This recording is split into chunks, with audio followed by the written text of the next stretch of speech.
part des chefs de gang. Les bandits armés peuvent-ils être des agents de développement? Aujourd'hui en Haïti, des chefs de gang investissent dans les infrastructures sanitaires. Tilapli de Gravine construit un hôpital. L'entrepreneur, notoirement reconnu comme chef de gang, habitué à détruire la vie et à infliger de la douleur physique à autrui, crée une structure de santé. M. Tilapli a-t-il obtenu un permis de construction de la mairie de Port-au-Prince? Ce même Tilapli obtiendra-t-il une autorisation de fonctionnement? L'État répondra à ces questions quand bon lui semble et selon les droits dont il dispose dans une zone de non-droit. L'idée de construire un hôpital à Gravine est bon signe. C'est un signe que les bandits armés tiennent à leur survie. Les chefs de gang s'affrontent toujours. La police nationale d'Haïti les attaque de temps en temps. Ils ont besoin d'hôpitaux à domicile pour rester en vie en cas de blessures graves. L'institution rendra probablement un service aussi aux victimes ou à leurs proches. Quels seront donc les services et programmes de soins de ce centre hospitalier? Idéalement, M. Tilapli peut bien y implanter un service de chirurgie orthopédique pour soigner rapidement ces soldats. Une unité de soins psychiatriques serait aussi intéressante car il ne faut pas écarter la dimension psychopathologique des criminels. Le service des urgences fonctionnera à plein régime. Ce M. Tilapli a sûrement compris que son peuple fait face à toutes sortes de problèmes, insécurité et malnutrition entre autres. On guérit le mal par le mal, c'est peut-être un avantage. Savez-vous que certains patients guériront plus vite s'ils voient arriver M. Tilapli avec sa mitraillette? Pour le recrutement du personnel médical, M. Tilapli n'aura pas de soucis.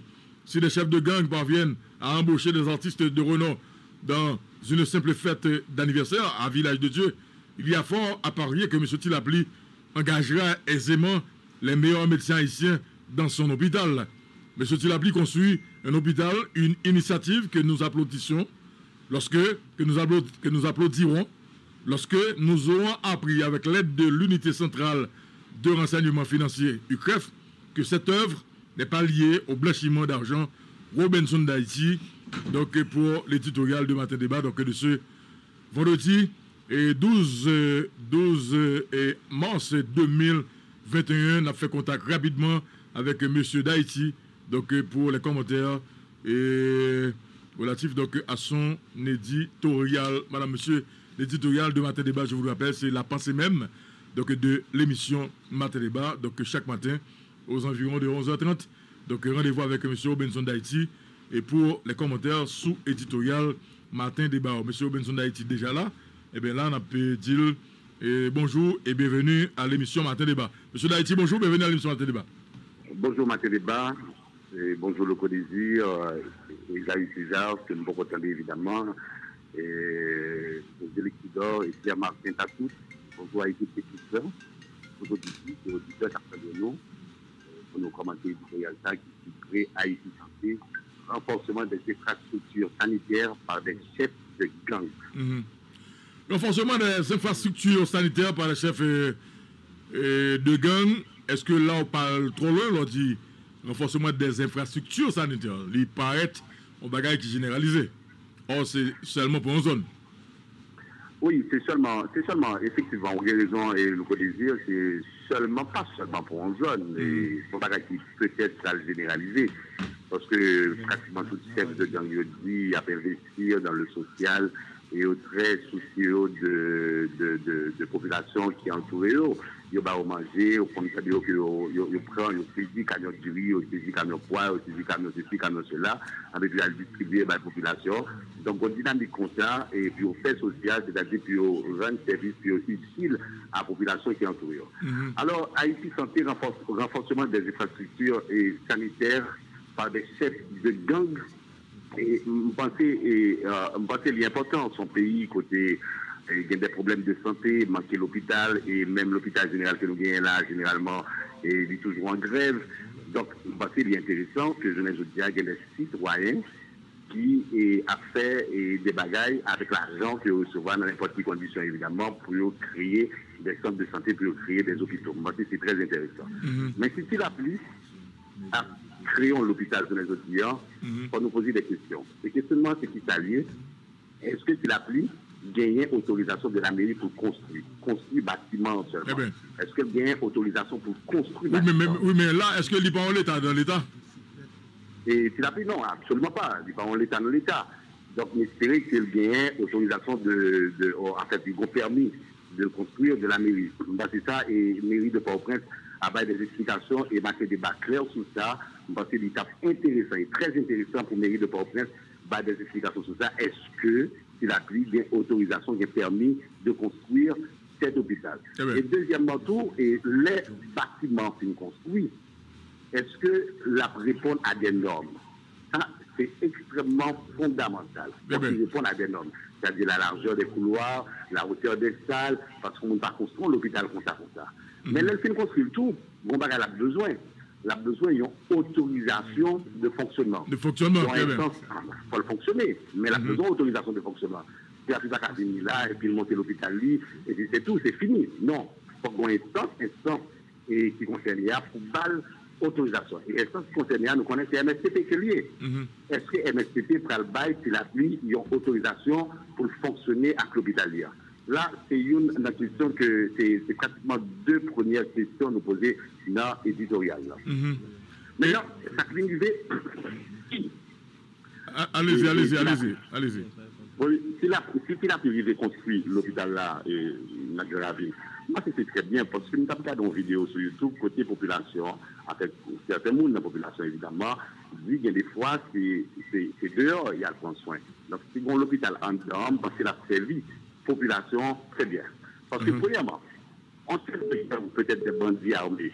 Généralement, comment on mourit, c'est soit une qui marque l'autre, une tue l'autre. Nous sommes des bagages qui prennent balle, etc. Donc, c'est soit une tue l'autre, ou bien la police touille, ou bien la police blessée. Donc, il y a besoin l'hôpital en dedans quartier, en dedans la caillou, pour prendre des soins à domicile, samedi et dans l'éditorial là. Et de fait, laissez-moi vous faire une confidence, monsieur d'Haïti. J'ai parlé à un kidnappé, quelqu'un qui a été kidnappé, donc qui a été amené donc, à Grand-Ravine. Il dit qu'effectivement, donc, dans la chambre où il était là, et pendant un certain temps, il était hors de surveillance, et puis il était levé, il a fouillé pratiquement la chambre. Et puis, c'est regarder, il voit que il y a un paquet de médicaments dans la chambre, de gros rouleaux, 3 gaz, il y a bistouri, et tout ça que, en fait, un médecin est capable de besoin s'il vient pour faire une opération. Ok, alors c'est pour vous dire que justement, les bandits prennent balle, ils parlent de l'hôpital. Et ils sont censés gagner donc matériel nécessaire en base, donc ils sont capables de. Correct, allez-y. Parce que les bandits, ils sont conscients de problèmes qui gagnent en dedans l'hôpital. J'aime tout là, l'hôpital général presque toujours en grève, pas de matériel, pas de rien, etc. Donc, bandits, même, ils ont souci de survie, ils ont vérité en vie, puis ils continuent à faire ça à faire. J'aime dire, et le code dire, construire l'hôpital sont bons bagages, sont bons signés, si que bandits ont vérité en vie. Et après, en vie. Parce qu'il y a beaucoup entre eux, il y a blessé, la police a tiré sur eux, il y a blessé, faut qu'ils prennent soin. Mais, et gros l'autre bagage encore, victimes tout. Victimes capables à prendre soin, ils sont l'hôpital lié. Sont publics liés, sont l'hôpital lié. Par exemple, moi-même, ou bien aux amis qui kidnappés, ou bien qui étaient mouris dans un banditisme. Si, par exemple, 11 amis font un accident, il doit, par exemple, aller dans l'hôpital s'il a pris. Pour être capable de recevoir des soins. Mais il faut regarder bien, dans l'hôpital s'il a pris, même si service et programme de soins de santé qui sont capables d'offrir dans l'hôpital. Moi-même, je pense très sincèrement qu'on a besoin d'un service de chirurgie orthopédique. Parce que généralement, ils ont cassé, bras cassés. Les soldats ont démonté comme ça pour être capable de remonter les oreilles, coller les oreilles, etc. Donc, on a besoin d'un service de chirurgie orthopédique. Mais on a besoin de tout en unité de soins psychiatriques. C'est clair. C'est extrêmement important. Parce qu'on bandit, il ne faut pas oublier dimension et psychopathologique bandit.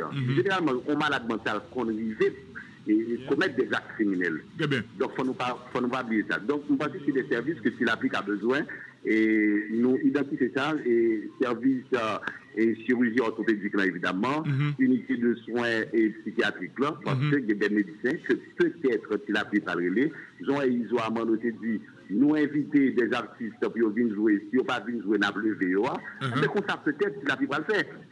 N'a pas engagé des médecins, et si les médecins n'ont pas venir, n'a plus VOA. Donc, gros risque là, dans la construction, l'hôpital ça qui va le faire. Mais il y a l'autre avantage, tout, le connaisseur dans l'hôpital ça, c'est la bien construit. On connaît, et on guérit le mal par le mal. Il y a des séries de malades qui dans l'hôpital c'est la vie. Il y a pas ni fois qu'il a pu vivre à Mitra et puis il y a tout guéri. Oui, il y a tout guéri. Et puis il y a plus vite. Parce qu'il faut aussi que l'hôpital là. Il y a un chef là. Il y a un chef là, il n'y a pas qu'à l'hôpital là. Et l'hôpital là, c'est son petit espace. Je regarde sur YouTube, son petit espace hôpital. C'est là un petit espace hôpital à faire.